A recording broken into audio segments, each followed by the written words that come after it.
Halo sahabat inovasi, jumpa bersama saya Irni Novita dari Badan Litbang Provinsi Sumatera Selatan dalam acara One Day One Innovation. Satu hari satu inovasi, tiada hari tanpa inovasi. Sahabat inovasi, saat ini inovasi menjadi sebuah keharusan. Dunia terus berubah, maka kita harus adaptif dan inovatif. Untuk menginspirasi, kami hadir dengan para inovator hebat dengan inovasi-inovasinya dalam acara One Day One Innovation. Sahabat inovasi, saat ini kita berada di Amphitheater SMA Sumatera Selatan yang merupakan salah satu SMA yang disponsori oleh pemerintah Provinsi Sumatera Selatan. Pada saat ini kami telah kehadiran siswa inovatif yang bernama Muhammad Hasim Hudoyo dan Rini Aprilia dengan inovasinya plafon anti bocor yang memanfaatkan daun kelor, kemudian enceng gondok dan limbah plastik. Apa sih istimewanya plafon anti bocor ini? Langsung saja kita sapa adik-adik inovatif kita. Selamat datang di acara kami One Day One Innovation. Bagaimana kabarnya hari ini? Alhamdulillah. Baik ya. Tetap melaksanakan aktivitas sebagai pelajar gitu ya. Baik. Terkait dengan inovasinya ini, saya tanya dulu ke Hasim. Apa sih latar belakangnya sehingga tertarik untuk membuat plafon anti bocor ini? Yang pertama itu kami melakukan observasi di lingkungan sekolah apa aja bahan yang belum dimanfaatkan secara maksimal di masyarakat sekitar di sini. Yang itu seperti daun kelor yang ada di tumbuhan yang ada di sekolah ini, dan juga ada eceng gondok yang terlalu banyak di sungai di depan Sekolah gitu ya? Iya. Baik. Dan juga kami melihat dari kandungan eceng gondok dan daun kelor itu berpotensi untuk Membuat pelapis gitu ya? membuat pelapis plafon anti bocor tadi. Yang itu serat selulusanya itu yang eceng gondok itu 72%, dan juga yang untuk daun kelornya itu sebagai bahan pelekat dari plafon tersebut. Gitu ya. Nah, untuk Rini, kenapa tertarik dengan pembuatan plafon anti bocor gitu kan? Bisa aja kita membuat pelapis untuk panci atau apa. Kenapa harus plafon gitu? Untuk masalah dan tujuannya sendiri sebenarnya mengangkat dari masalah yang ada di lingkungan sekitar, terutama di lingkungan sekolah. Itu kan masih ada beberapa dari plafon yang rusak dikarenakan adanya kebocoran dari air hujan dan juga adanya bakteri dan kuman. Dan kami pun akhirnya terinspirasi karena seperti apa yang dikatakan tadi, banyak bahan-bahan yang bisa diperoleh di lingkungan sekitar. Jadi kami pun berusaha untuk memanfaatkan bahan-bahan ini untuk membuat inovasi baru dari plafon anti bocor. Pada saat pelaksanaannya gitu ya, bagaimana sih cara menentukan? Ini kan tentunya dengan tiga macam bahan, dan tentunya harus ada formula yang khusus sehingga ini pas gitu ya. Bagaimana adik-adik ini menentukan misalnya nih 30% dia pakai enceng gondok, 30% atau 35% dia pakai sampah plastik. Itu melalui berapa kali percobaan? Untuk percobaan sendiri itu kami ada 3 sampel. Yaitu pertama sampel A yang kami namakan sampel A itu terdiri dari 25% eceng gondok dan 75% dari daun kelor. Dan sampel yang kedua itu sampel B itu terdiri dari 50% dari eceng gondok dan 50% daun kelor. Dan sampel yang terakhir itu sampel C itu terdiri dari 75 eceng gondok dan 25% itu daun kelor. Baik. Nah, untuk Rini, dari ketiga macam tadi, yang manakah yang memberikan ketahanan atau dia lebih menahan hujan tidak bocor gitu? Dari ketiga sampel yang sudah kami uji cobakan, itu kami menemukan bahwa sampel yang kedua, sampel B, dengan 50% eceng gondok dan 50% daun kelor yang seimbang, dapat menghasilkan lapisan anti bocor untuk plafon dari inovasi ini dengan kualitas yang baik. Karena lebih dari 10 kali percobaan kami menggunakan pada setiap sampelnya, mulai dari sampel awal yang paling mudah patah hingga sampel akhir yang bertahan sampai saat ini, kami menemukan bahwa sampel B dengan 50% dari daun kelor dan 50% dari eceng gondok itu berhasil ditemukan sebagai inovasi.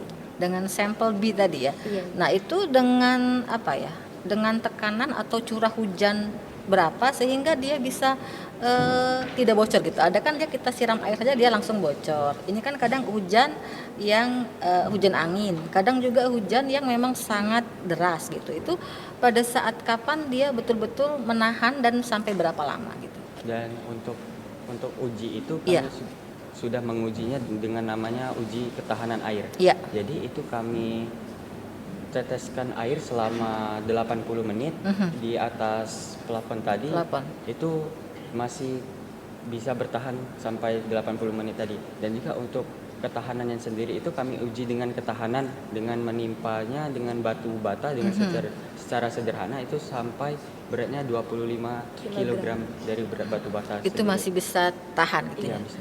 Nah, itu sudah diterapkan belum? Maksudnya di beberapa ruangan ini dipasang si pelapis tadi atau apa namanya untuk plafon tadi sehingga ketika hujan nih dia tahan gitu. Untuk penerapan mungkin lebih ke penerapan ruang secara nyata, sayangnya kami belum bisa menerapkannya karena keterbatasan dalam beberapa fasilitas. Ya. Tetapi untuk beberapa inovasi, kemudian juga beberapa sampel yang sudah jadi, itu kami berhasil menerapkan dan mencoba mengujinya menjadi 2 uji coba, yaitu uji fisik dan uji mekanik. Mekanik. Jadi kami juga berharap mungkin mempunyai kesempatan untuk menerapkannya secara aplikatif dalam penggunaan inovasi plafon anti bocor ini. Berapa lama sih waktunya dari dia percobaan pertama sampai apa namanya ini nih sampel B nih yang paling oke gitu. Untuk lamanya sendiri itu kami uji coba itu selama 2 bulan lamanya. Itu untuk mencari sampel yang terbaik itu. Pertama kami mencoba itu di hari ke-10 harinya itu kami mencoba, namun itu masih mudah patah dengan berat 10 kilo itu masih patah dan kami itu untuk mencoba terus, Ya. mencoba mencari sampel yang Sampel terbaik yang itu terbaik. 1 bulan Gitu ya. lamanya. Dengan tim dan bimbingan dari guru pembimbingnya gitu ya. Baik, nah dalam hal apa ya namanya pembagian tugasnya ini kan tentunya pakai tim kan ya. Kira-kira siapa melakukan apa gitu? Dari ini dulu mungkin. Ini tugasnya apa, terus Hasim tugasnya apa, terus teman-teman tugasnya apa? Kalau Rini sendiri itu sebenarnya lebih banyak ke arah percobaannya, mulai dari pembuatan sampel, juga pengujian bahan-bahan, juga dibantu oleh Kak Hashim. Tapi untuk laporan Ya. sama beberapa penyusunan data itu lebih ke Kak Hashim. Hasim gitu ya. Ada pembagian kerja, teamwork ya sehingga berlangsung lah itu ya. Nah, dari pertama tadi sampai ini kan lebih kurang ada sebulan 2 bulan gitu ya. Nah, itu ketika mendapatkan sampel B ini yang oke ini memang karena apa namanya ramuannya atau formulanya atau memang berdasarkan literatur juga nih bahwa kalau yang segini ini lebih cocok, kalau dengan formulasi ini lebih cocok gitu. Untuk kami menemukan Iya, sampel iya, B itu betul. yang terbaik Iya. itu kami pertama melakukan membaca jurnal yang lebih banyak dan juga kami melakukan action di laboratorium SMA Negeri Sumatera Selatan. Itu kami selama 1 bulan itu mencoba dan kami membaca jurnal dengan komposisi yang terbaik. Baik gitu ya. Baik. Kendala-kendala yang dihadapi dalam hal mungkin penemuan formulanya atau dalam hal uji coba. Silakan Rini. Untuk kendala sendiri mungkin lebih ke alat-alat dan fasilitas untuk uji coba, karena waktu itu juga yang paling terkendala itu untuk uji tekanan. Tapi kami kemudian mencoba untuk menginovasi alat itu menjadi beberapa penerapan sehingga sesuai dengan standar nasional Indonesia yang sudah diterapkan. Harapan kedepannya nih terhadap inovasi ini dan juga mungkin perkembangannya. Silakan. Adik Hasim dulu. Ya, untuk tujuan kami untuk meneliti ini tuh menginspirasi masyarakat yang sekitar yang masih kan kami menggunakan latar belakang sampah plastik Betul. tadi. Itu untuk mengurangi sampah plastik yang ada di Baik. Indonesia yang sudah banyak sekali yang dapat menyebabkan banjir, tanah longsor gitu. Jadi kami menginovasikan lagi yang di sekitar sini yang belum dimanfaatkan seperti daun kelor dan eceng gondok tadi untuk dimanfaatkan dengan sebaik mungkin. Gitu ya. Kalau Rini, apa harapan kedepannya terhadap inovasi ini? Kalau dari Rini sendiri juga hampir sama seperti Kak Hashim.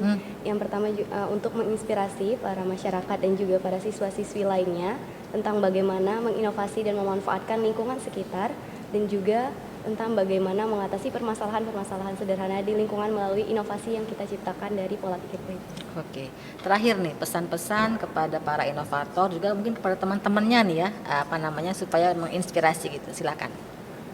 Kami menginspirasi bahwa berterima kasih kepada Bapak Gubernur Sumatera Selatan dan Kepala Dinas Sumatera Selatan dan Kepala Sekolah kami Bapak Iswan Jatikusuma yang sudah memfasilitasi kami dalam penelitian ini. Dan juga kepada Bapak Ibu guru dan teman-teman sekalian yang sudah membantu kami dalam proses penelitian ini mulai dari awal sampai akhir.